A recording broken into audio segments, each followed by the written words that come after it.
નવસારીના ટાટા તળાવની અંદર 2.5 કરોડ રૂપિયાના ખર્ચે લેસર અને લાઇટ શો શરૂ કરવામાં આવ્યો। કનુભાઈ આવ્યા, રિબિન કાપી, લોકોએ વાહવાહી કરી, ખૂબ સરસ મજાનો શો શરૂ થયો। અને જ્યારે ફ્લાવર શો શરૂ થયો ત્યારે એ બહાનું કાઢવામાં આવ્યું કે લોકો ફ્લાવર શોને માણે એ ભાવનાને લઈ અને લેસર અને લાઇટ શો મેન્ટેનન્સ માટે 1 અઠવાડિયા માટે આપણે બંધ રાખીશું। ફ્લાવર શો પૂર્ણ થઈ ગયો છતાં પણ મેન્ટેનન્સ પૂર્ણ ન થયું। સ્થળ તપાસ કરતાં માલુમ પડ્યું કે મોટરની અંદર ખામી સર્જાઈ છે અને મોટર રિપેરિંગ માટે ગઈ છે, મોટર નહીં આવે ત્યાં સુધી બંધ રહેશે।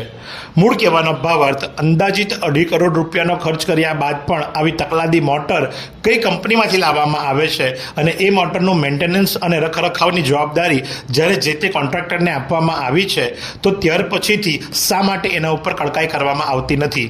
આ તો એવું જ થયું કે કમિશન આવી ગયું પછી તું પણ મોજ કર અને હું પણ મોજ કરું।